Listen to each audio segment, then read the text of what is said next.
She's an incredible example of the kind of ingenuity and the initiative that many single women working for the church had. She saw something, she was interested in it, and she started things all on her own. Hi, I'm Heidi, a historian and host of They Also Served, where we discover the lives of little-known women who made a big impact on Christianity in America and around the world. In this episode, we talked to Laura Wibberding. You met her in our first episode. She is an assistant professor at Pacific Union College and will be telling us about a woman who was also an educator and writer, Alma McKibbin. Alma's life was anything but easy. She didn't have much, yet despite the multitude of personal problems she contended with, she saw the needs of those around her and persisted. Proverbs 31:15 and 17 certainly apply to Alma. She gets up while it is still night. She provides for her family. She sets about her work vigorously.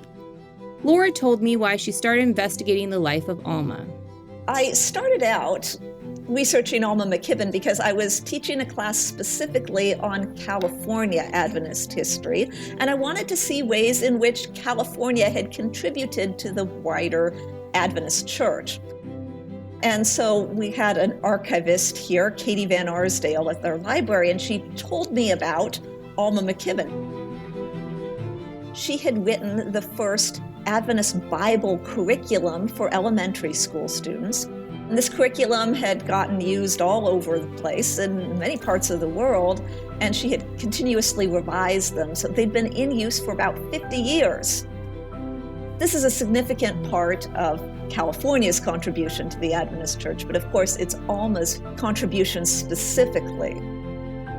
She's a widow, but she works as a single woman for the Adventist Church for as long as she's able to, and as an educator.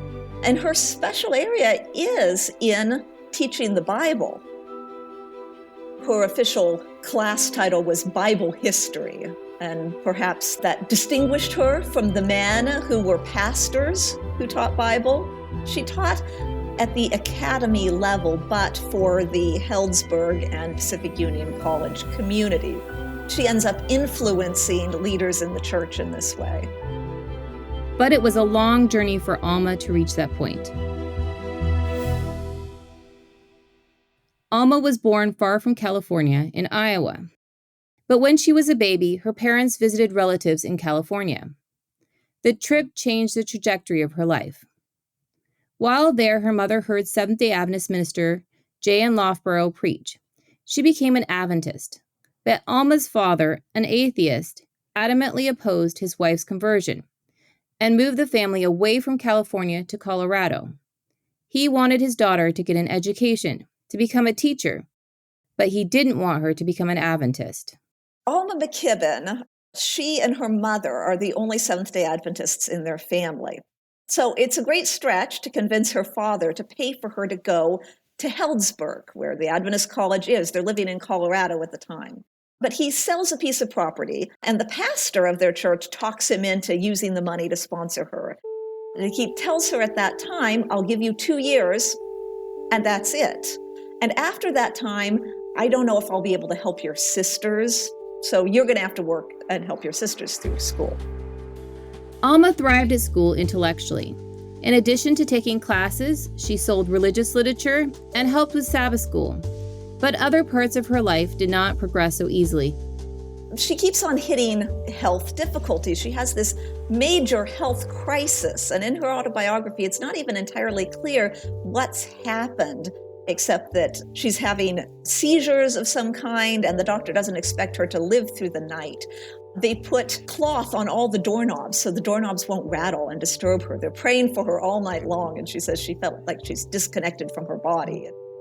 She makes it through the night, and when she's finally strong enough, the college president, William Granger, comes and carries her over to his own home where his wife can take care of her. And she's just not really recovering. They come to the end of the school year. She's heartbroken because she sees her classmates graduating without her, and she was so close to finishing. And then the Grangers are supposed to leave. For the sake of their son's health, they were going to go on this trip. They don't know what they're going to do with her. Finally, she tells Professor Granger to just send her to a workhouse. Workhouses didn't just appear in Victorian England, in stories like Charles Dickens' Oliver Twist or A Christmas Carol. In the U.S., just like in England, they were places for the desperately poor, and they weren't safe. Annie Sullivan, who later gained fame as the tutor to Helen Keller, spent some time in a workhouse with her brother. Her brother never left the workhouse, dying there. Professor Granger knew the dangers of workhouses. He says, of course, I wouldn't send my own daughter to a workhouse. And at this point, Edwin McKibbin comes forward and says, I will marry her and take care of her for the rest of her life, however long that's going to be. So they do get married, have a wedding service in the Granger's living room. She's still bedridden, she can't get up. But just before the wedding service, he comes in with this roll of paper and he says, my wife doesn't believe in these young people getting married before they graduate. And they had gone to the board and convinced them that Alma had done all this outside work. She'd been assisting in the Sabbath school organization for the state and doing correspondence with Sabbath school leaders all over the state. She'd done call portering, and she'd done a lot of work outside her classwork. And they'd convinced the board to give her credit for that work so that she could get her diploma. So she had a little graduation, and then a wedding, and then, still in her bed, her new husband and brother-in-law carry her bed down the road to his house. She went to a prayer meeting. She really wanted to go to this prayer meeting. And at the prayer meeting, they took her in her bed. Somebody says, I feel convicted to pray over Sister McKibbin. And so they have a prayer for her. And she got better. Within a day, she could sit up and write letters. She starts to be able to get well and to walk around. But her husband, at that point, is diagnosed with tuberculosis. In fact, he's so sick that for a year, she teaches his classes for a whole year because he's too sick to do it. And when he starts to feel well anyway, they say, well, tuberculosis is contagious. You can't really come and teach here.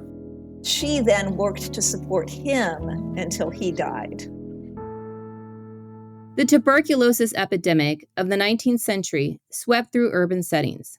At the time, there weren't antibiotics or very effective treatments. It was highly contagious and could be spread through things like contaminated milk. Pasteurization was gradually adopted in most of the United States by World War I. Sanitariums helped treat those with tuberculosis, but a lot of early Adventists died of the illness, including, tragically, Alma's young, talented husband, Edwin. They also had a child who lived for about a year, but was always very sickly, and he died as well. And it's as she's trying to put her life back together after this that she started deciding whether she could teach children to read from the Bible. She teaches these children in the house because she can't afford her own home. She's rooming with some friends, and she teaches their children how to read. And that's how she gets asked to teach the elementary school, where she writes the first Bible curriculum. After teaching children in a homeschool for a year, she was asked to teach grades 1 to 8 in a small school in Centralia, California. And because of Ellen White's vision of a Bible-based education, they wanted her to teach the entire school, not using any of the public school textbooks except for math. None of the students were allowed to get behind because they didn't want them to get discouraged and leave and go to the public school instead. So she's got to make sure everybody keeps up, and she has to teach separate grades for them. So for this one, incredible year, she nearly died of this. She taught one group of students in the morning and one in the afternoon, and then she'd spend her evenings in the cold room that somebody in the church was letting her use, writing the lessons for the next day. By the time she got done with this year, she'd had to take 6 weeks off because she got so sick. Her friends thought she was going to die. And then when she came back to teach the rest of the school year, the board said, we are out of money, we can't pay you. But she could still have room and board, so she decided she would finish the year. She lived off largely walnuts. Black walnuts are an indigenous species to California. so they were readily available for foraging. Although walnuts contain lots of good omegas, eating excessive amounts can cause intestinal problems. She said it gave her a stomach condition that bothered her for years to come. But she was so determined she was going to finish it. She came to the end of this school year, and she found out that at Heldsburg, there was going to be a teacher training institute during the summer. She was so excited to get some actual education from somebody who knew more than her. So she signed up for it, and she goes there, and the new college president, Katie, says, well, I have to go on this tour now, and this other professor is going to be in charge of it, but you're the only one here who's actually taught at the elementary level, so would you teach this class? So instead of getting more education, she had to give it instead. So again, she spends her evenings writing lessons. Does she get paid instead of and doesn't have to eat walnuts all? She writes about this in her autobiography, and she doesn't say. Oh. Her fellow students, she encourages them to write their own Bible lessons because she thinks this is so good for teachers. And she thinks that something as important as the Bible should be given a fresh perspective and be a teacher's personal contribution. But her friends leave the class and go out to teach their schools, and they write back to her and say, I have no time. I cannot write the Bible lessons. Can I use yours? So she's revising the lessons that she had done for this Centralia church the year before, and she starts sending them out. And this is the beginning of her Bible curriculum. She keeps on revising these things, writing new sections, and these are called the shoestring books, textbooks, because she has to get them printed by the college press, a portion at a time as soon as she can, and sends them out to the people who ask for them, and then they can't be bound together, so they tie them together with shoestrings, hence the term. She did this at her expense, and obviously people would pay her for the books, but she's responsible for printing them. She talks about going to the post office in Heldsburg and how the lady there hates her because she's sending these international packages and things, and she hates calculating the postage on them. Alma McKibbin later described the experience writing the textbooks in her autobiography, Step by Step, and later in an oral history.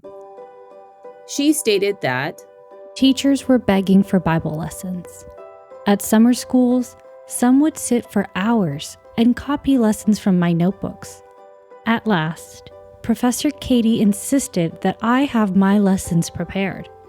And so, once more, I must do what I did not know how to do: write books and publish them. The Healdsburg College Press printed my first books at my expense.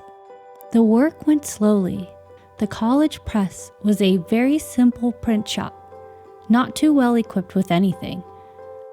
But the printer, Arthur Haynes, did wonderfully well with his meager resources. I was not only author, but proofreader and business manager as well. The teachers sent in orders and were so urgent that I could not wait for the entire book to be printed, but sent each signature as it came off the press. There were 12 signatures in the first book. 12 times I trudged more than a mile to the post office to mail them. Doing this after my teaching day was done and home duties were yet to be done. Pioneer work is not easy.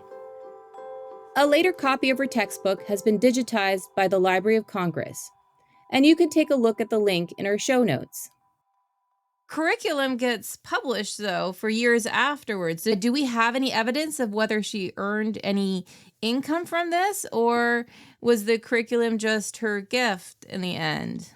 The bottom line is that I don't actually know. I haven't seen, she doesn't say herself in her autobiography. It does become part of the textbook project. So based out of the Pacific Union, there's this textbook project. M.E. Cady writes some textbooks, Sarah Peck writes some textbooks, and Alma McKibbin's Bible textbooks become part of it as well. Now, from what I understand, looking at Sarah Peck's story and her negotiation for getting sustentation at the end of her life, she points out the textbook project. And it appears that those involved in the textbook project didn't really get royalties from these. Like with Sarah Peck, the church says, well, that was just part of your job and you were being paid for your job, so you've been compensated for it. She's arguing, look, I did this and it was this benefit to the church, so that should be taken into consideration in what I get paid in my retirement. So it's very likely it was the same for Alma McKibbin.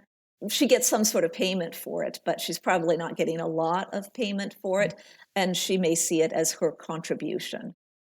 She starts it herself. Eventually, the church picks it up. It gets used a lot. She's constantly revising them, so that might affect things. But I guess the bottom line is, I don't know if they made any significant contribution to her income. Sarah Peck deserves an episode in her own right, but she had a lot of similarities to Alma. Like Alma, she was a pioneer educator in the Seventh-day Adventist Church. She never married, but she started a secondary school in Minnesota. After the school there was established, she was asked to help found Claremont Union College, the forerunner of Helderberg College in South Africa today. Ellen White asked Sarah to come to Australia and help establish what is now Avondale University, which she did.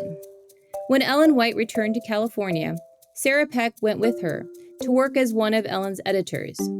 But her teaching skills resulted in her being called to Union College in Lincoln, Nebraska.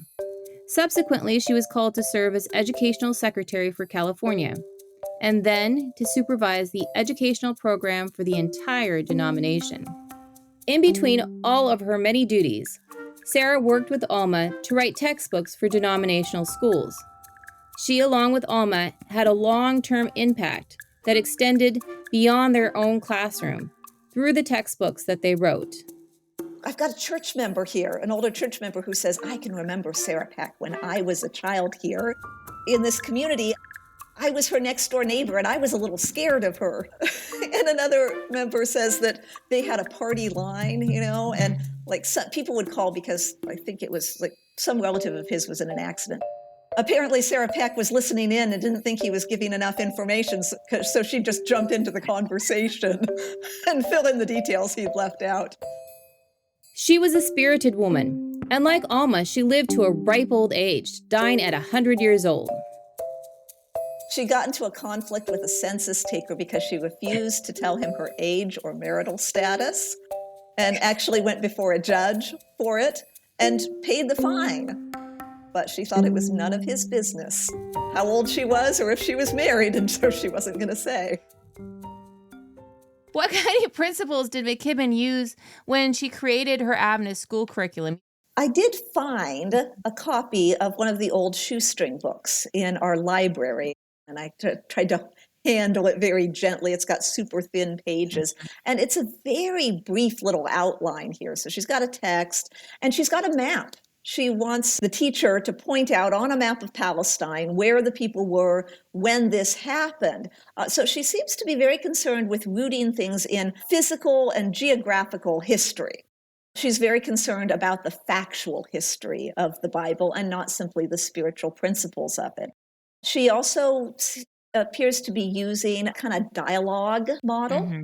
So she wants the teacher to have the students read the account, show them where it took place, and then ask them questions about what's going on and less questions about the spiritual concepts that you can derive from it. She seems to be a little bit more on the legalistic side. Mm-hmm. So she's got a stronger emphasis on obedience when she's teaching the Bible. But I suspect that this fits very much with the culture of her time. It is going to be a comfortable approach for her students, too.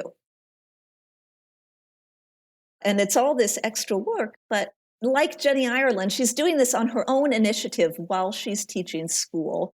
Now she's teaching the elementary grades at Heldsburg. Eventually she's teaching the academy level at Heldsburg and then at Pacific Union College when they moved up here.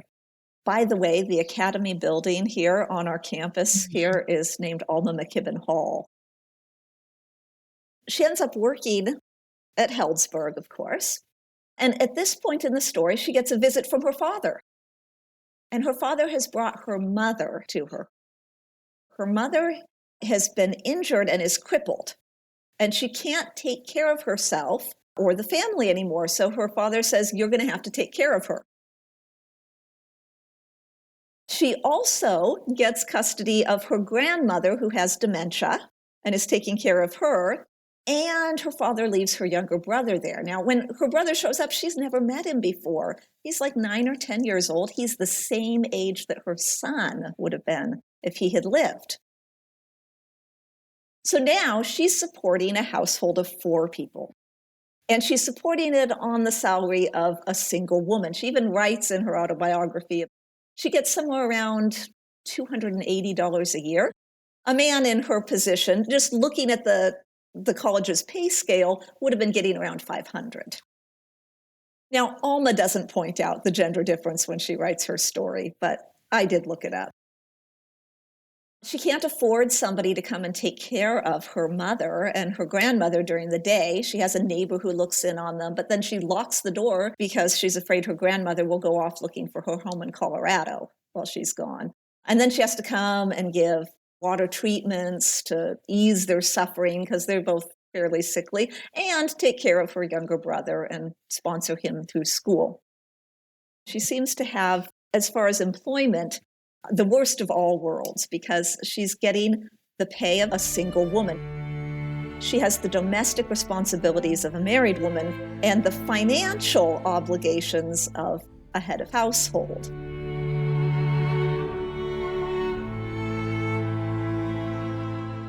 Alma was a member of the sandwich generation. As a widow, she was now sandwiched between caring for a disabled mother and an elderly grandmother, and was raising her very young brother with a very limited income. In poor health herself, she worked to support a family of 4 by herself, and because she was a woman, her salary was low. Of course, Alma was not the only woman who experienced this situation. Other women of her time were also widows, or never married, or had an ill husband, and had to support their family or extended family on gender-based pay, which was significantly lower and only designed to supplement a husband's salary, or at most provide for a single person. In 1909, the college moves up to Angwin, and she can't move when it does. She can't go initially because the facilities are not sufficient for her grandmother and her mother. They don't have good housing up there yet. They start with just a resort building that they're trying to convert over the next few years into a proper college facility. So she can't go. Healdsburg and Angwin today are not that far if traveled by car, but traveling up the mountain without a car, which Alma obviously didn't have because she couldn't afford one, was tough for invalid women. And there was no housing for faculty at the school in Angwin yet. In Healdsburg, Alma's housing had improved significantly. Ellen White had rented her comfortable home to Alma for $8 a month and assured Alma that if the family couldn't pay the rent for a month or 2, the rent would be waived. In Healdsburg, Alma was in a much better position to take care of her ailing relatives than if she moved to Angwin. So now, what is she going to do for a job? This is how she ends up working for the church. The Healdsburg church is kind of left fairly barren once the whole college moves away. So Alma McKibbin takes over essentially the pastoral duties there. She teaches and preaches for the church. She runs their Sabbath schools. She does visitation of the members, and the conference pays her a certain salary for this so she can continue to get by. It's not until a few years later, when her mother and grandmother have both passed away, that she then moves up to Angwin and starts teaching here, where I am at Pacific Union College. By that point, her younger brother is already a college student.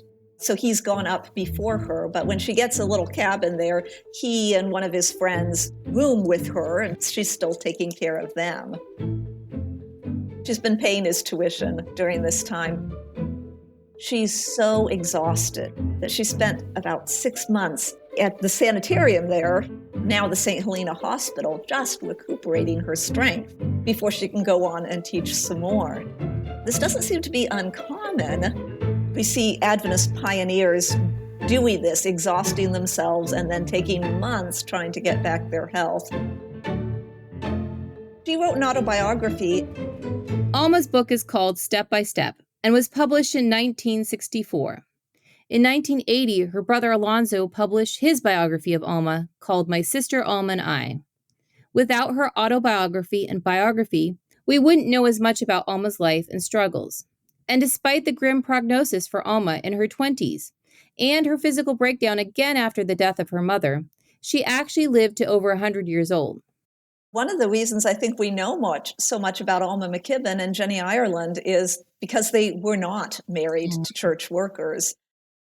It does seem like, as kind of a shorthand in reporting, we have women who work for the church and then they get married and we don't hear what they're doing, but they still seem to be out in the field, that we kind of lumped their accomplishments together with their husbands. Most of the time, these women are working in the less public jobs. You get more of them doing Bible work, some of them evangelism, but a lot of them doing Bible work and church planting in that way, but we tend to notice the evangelism. Interestingly, one of the women who was an evangelist that we know more about is Minnie Sipe, right? Because she wrote an autobiography. She said that she did it because she needed more income. She was having a hard time getting by on the income that she had, or it was a gap in church employment or something, and so she writes the autobiography, and this helps her to support herself. And I wonder, Alma McKibbin doesn't say anything like that, but I do wonder if this is one of the reasons why she wrote her own autobiography. Laura told us a little bit more about why Alma is still remembered. And I think it might be because her area of education is in religion. It's in the Bible. And so I think she gets more recognition because we get church leaders who have fond memories of her. She's also an early educator that, although many times they thought she was going to die young, she lived to about 103. Wow. There's a picture of her at PUC's 75th anniversary celebration, and she's holding a broom that was made in the broom factory in Healdsburg College when they had all these industries to help students learn vocations and to support themselves. So she becomes the keeper of the history. She's also honored as somebody who knew Ellen White, and so people come and talk with her for that reason too. Alma retired young in 1919. 1919 was a big year. It was the end of World War I, but it was also the year of the so-called Spanish influenza pandemic. The influenza strain probably actually originated in the United States, although there have been multiple origins suggested. Due to troop movement during the war, the flu spread rapidly in Europe, the United States, and globally. It's estimated that 50 million people died globally of the disease. Unusually for influenza, young adults were one of the groups with highest mortality. Some people died within hours of exhibiting any signs of disease. Like all influenza, the strains mutated, and people could catch it multiple times. Alma caught it 3 times. Already having suffered from ill health throughout her life, at 48, she decided it was time to retire. But her retirement didn't initially last long. She did retire young. She was, again, expected to die young, and then her younger brother takes care of her, and so she moves to Mountain View, where he's working for Pacific Press. And then she teaches Academy again, because who can overlook such a resource?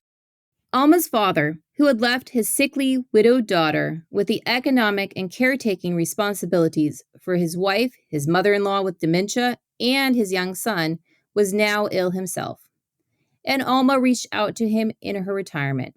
She arranged for him to get medical care at White Memorial Hospital, and then brought him home and cared for him until his death in 1927. Laura talked to us about why knowing the story of women like Alma is so important. I think all Adventists should know that their story and their heritage comes from a lot of people. There weren't just a few personalities from a few perspectives creating Adventism. Seventh-day Adventist Church is not simply the creation of a collection of learned men of European descent who lived in America at a certain time. We've had contributions and leadership from all kinds of people, from women, from minorities, and of course, from people of different cultures back in that time and later on. I'd like people to know that the Adventist story is a diverse one and that we're all still contributing to it. She was born in the 1870s, and she lives to about 103. So in her lifetime, we can see a couple of things. One is that the Adventist Church is willing to accept women's work in all areas. Like, sure, it will let her run the church here, we'll let her teach Bible. She's able to do all of these things, but she does so at a much lower pay rate. They've also accepted the idea that women don't need as much. And even though she's managing a household of 4, she never seems to complain of it, and the church never seems to think, oh, maybe she needs more to get by on. I think one of the things that you asked why everybody should know Alma McKibbin and Jenny Ireland's names just seems to be that the church gets to expand and grow so much during this time, in part because we have so many people, particularly so many women, who work so hard, not because the church is compensating them well for it, but because their conviction is so strong. And it's because there are so many of them doing this thing, as well as quite a number of men whose names we don't know either, that the church grows and thrives and is finally able to professionalize and become the more modern church we know today. The irony of it is that when the church begins to professionalize, then women's roles get cut back because they're not getting ordination, and we were getting more specific in our qualifications for church leadership. So women don't qualify anymore, but we got there because of what they did. Both Alma and Sarah retired shortly after World War I. There was a sharp decline of women in top leadership positions in the Seventh-day Adventist Church in the 1920s and 1930s. There are many reasons for this shift. As the church professionalized and increasingly focused on having people with appropriate graduate degrees, an unintended consequence was that women, who often couldn't afford to get more training themselves, and the denomination shifted to encouraging men, not women, to get advanced degrees. So women often ended up leaving and shifting to volunteer work or less prestigious positions. I remember George Knight talking about being a student at Pacific Union College, and he knew that Alma McKibbin was in the area and that she had known Ellen White, and going to visit her and talk with her. She retires in the 1920s because this is when we see in the late teens, the 20s, that we see women dropping out of positions of leadership, at least paid positions. There seems to be quite a bit of an indication that they're still working in unpaid ways. And this is what women are doing in the Adventist Church today. More often getting those paid positions and some recognition, but countless churches in little rural areas are being run by women because of the strength of their convictions. Some women who would not want to be called a church elder, but carry the responsibility and the load. And it's nice to see the conviction is still there and the work is still being done. Oftentimes, in Christianity, we don't talk much about the role of single women in uplifting and building the church. But if we don't remember them, we end up missing the significant role women like Alma McKibbin and Sarah Peck played in building and establishing institutions and spreading Christianity. Alma McKibbin has all the domestic responsibilities as if she had had a family. As single women, I think they're also more easily overlooked, and they're given generally less social value. So that's going to be some limit to what their opportunities are. And maybe it's just so telling that these women made their own opportunities. Alma McKibbin was a survivor. She fell seriously ill, and her life was despaired of numerous times, but she survived. She often struggled financially, but despite these challenges, she saw the needs of those around her. Despite the limitations of her life, she created space to make a difference. Her legacy lives on in the institutions where she taught, including what is now Pacific Union College, in the students she taught, and in the many more children who became Christians because of the textbooks she wrote. The impact of her life on those around her was incalculably diffusive. Join me in 2 weeks as we explore the lives of women who served as missionaries in South America.